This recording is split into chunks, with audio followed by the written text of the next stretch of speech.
O Jornal VIP está de volta, é a informação na hora do seu almoço. E hoje temos o prazer de receber o ex-governador do estado de Santa Catarina, Raimundo Colombo. Governador, boa tarde, né? Eu acho que tu não perde esse título.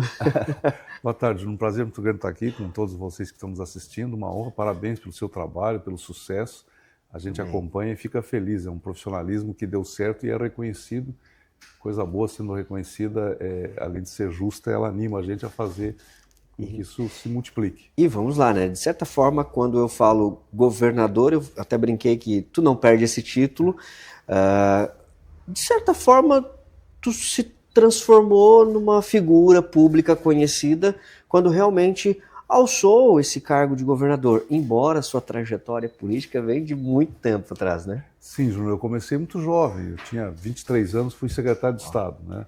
2 vezes no governo do Jorge, depois do Espiridião, né? Certo. E aí depois eu fui deputado estadual, fui prefeito de Lages, aí fui deputado federal, voltei a ser prefeito mais 2 vezes, fui presidente da Celesc, da Casan, fui diretor da Telesc, que eram as 3 empresas públicas, né, mais fortes aqui. E depois aí eu fui candidato ao Senado, fui senador, né, e depois governador também 2 vezes. Então são aí 40 e poucos anos de vida pública, né? E nisso o currículo vai enriquecendo, né? A gente aprende muito. Eu acho que a política é uma atividade essencialmente humana, né? E você vive momentos assim muito bonitos, onde aflora muito sentimento, muita gratidão, muitos sonhos, muitas esperanças que você consegue realizar, partilhar, compartilhar com as pessoas. E também a gente aprende muito nas dificuldades, naquelas coisas que não dão certo, que você precisa enfrentar e resolver. E é isso, é uma atividade entre pessoas, por isso ela é muito humana e muito bonita, cheia de sonhos e de superações. Eu acho que isso é uma missão, né? Eu sempre digo que a política é a arte de você liderar pessoas. Então Ô, Raimundo, tu trouxe um pouquinho da tua trajetória na política aqui, mas olhando para trás, como é que foram os teus últimos anos? não, eu saí do governo em 2018, né? E a partir dali eu comecei a cuidar um pouco de mim, da minha família, né? Meus Foi uma pais decisão faleceram, pessoal? foi. E aí eu participei de eleição, mas ali era mais para compor a equipe, para ajudar os companheiros, mas a minha prioridade realmente era essa. Eu também estudei bastante, eu fui estudar fora do Brasil, tentar me qualificar mais. Eu assumi uma posição na Associação Comercial de São Paulo, a gente tem muito acesso a informações, aos desafios, o que vem pela frente, né? Nós vivemos um tempo, né, Júnior, de muitas mudanças profundas, né, na sociedade, na forma de viver, de conviver, de projetar o futuro. E mesmo o Brasil tem grandes desafios. Eu acho assim que a mudança demográfica, né, o envelhecimento da nossa população gera uma série de consequências. O mundo mudou muito e nós temos que ser mais competitivos do que estamos sendo. Nós estamos crescendo, mas menos do que outros países como o nosso estão crescendo. Nossas oportunidades, nós temos muitos problemas internos que nós precisamos resolver. Então a gente precisa se qualificar para poder ajudar em soluções, né? Como conselheiro ou mesmo como protagonista, você precisa estar muito bem informado, porque tudo é muito dinâmico, muda muito rápido. A rede social, a internet, a tecnologia, ela veio para transformar o mundo para melhor, desde que a gente saiba fazer bem o que está aparecendo, por exemplo, na medicina, como nós evoluímos, né? É uma coisa E tu fantástica. estava falando dessas mudanças quando tu foi governador em 2018, quando deixou o cargo. De lá para cá são quase 10 anos e muita coisa mudou. Tu consegue olhar para trás e fazer um paralelo daquele tempo para os dias atuais? Sim, eu acho que a gente conseguiu naquele momento enfrentar grandes desafios e resolver velhos e grandes problemas, né? Nosso estado cresceu muito, ele se desenvolveu e surgiu muitas oportunidades. Nós éramos menos de 6 milhões, hoje somos quase 7 milhões e meio, né? Você veja que a grande Florianópolis, eu incluo Tijucas, e o Serginho estava colocando com muita propriedade. Sabe quanto nós crescemos de 2012 até agora aqui? 33,9% na população. Olhe quantos desafios vieram: desafio de mobilidade, desafio de saúde, de educação, de crescimento com qualidade, né, de abrigar tantas pessoas que vieram de fora para cá. São mais de 700 mil pessoas, né? Então, veja, há um crescimento muito acentuado e novos desafios. E a gente tem que se adaptar a isso. Quer dizer, antes você tinha um número de nascimentos muito grande. Hoje você tem um número de pessoas envelhecendo muito maior. Daqui em 2050, nós teremos mais pessoas com 65 anos acima do que 20 anos abaixo. Então, aquilo que você tinha que fazer no período, vamos construir creches, vamos construir escolas, Agora vai diminuir muito isso e até vão fechar algumas por falta de alunos. Olha. E nós vamos ter mais casa de idosos, mais investimento na saúde, muito cuidado com a previdência. São transformações incríveis, né? E além desse mundo tecnológico, que a gente precisa compreender os desafios. Muitas pessoas falam, mas isso é censura. Olha, eu acho que o direito de ir e vir é sagrado, né? E ele impõe, por exemplo, você tem ali na rodovia, você não pode passar de 90 km por hora, você tem a sinaleira que no vermelho você para. Então, assim também tem que ser esse mundo moderno de tecnologia. Tem que ter ordem, tem que ter organização, tem que ter conceitos. Então, são desafios novos por um tempo muito rápido. As pessoas trocaram muito as coisas pela velocidade, né? Tudo é muito dinâmico, muito rápido, né? E falando de novos desafios, tu está se preparando para um novo desafio na carreira política. Pois é, a política é uma coisa muito engraçada, né? É difícil de você sair dela. Você conheceu o doutor Antônio Carlos Conde-Rey, né? Que era governador.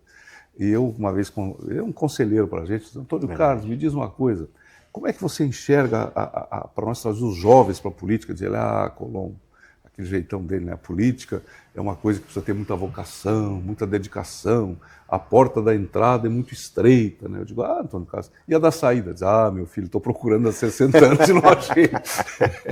Então, estou nessa linha dele aí. Tu falou que foi em busca de mais conhecimento, embora tu já tenha uma trajetória realmente respeitada em todo o estado, até mesmo a nível nacional. E o que um ex-governador hoje pode proporcionar, talvez, para Santa Catarina? Eu acho que nós temos que aumentar e melhorar a nossa representação política em Brasília. Eu acho que o que está se fazendo hoje está errado. O presidente da República vem ao nosso estado, o governador não o recebe. O ministro vem aqui e o governo não vai aparecer na solenidade. O campo da eleição ele é restrito a 90 dias. O resto você tem que governar para todas as pessoas. Nós temos hoje, pela lei, pela Constituição brasileira, direito a ter 20 deputados federais. Nós só temos 16.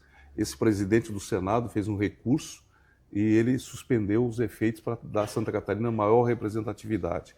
E nós temos que ter mais presença, melhor relacionamento, maior influência lá em Brasília, porque esta relação ela é muito necessária. O nosso estado está crescendo muito, muito rápido, e esse crescimento gera uma série de necessidades, né, na área da saúde, na área da infraestrutura, melhorar o trajeto na 101. Eu vim pela 282 hoje de madrugada, é uma loucura aquela estrada, tem que fazer terceiras pistas. Então essa infraestrutura é muito importante, a modernização dos nossos portos, porque a nossa vocação é de exportação. E uma coisa, Júnior, que me preocupa muito é a reforma tributária.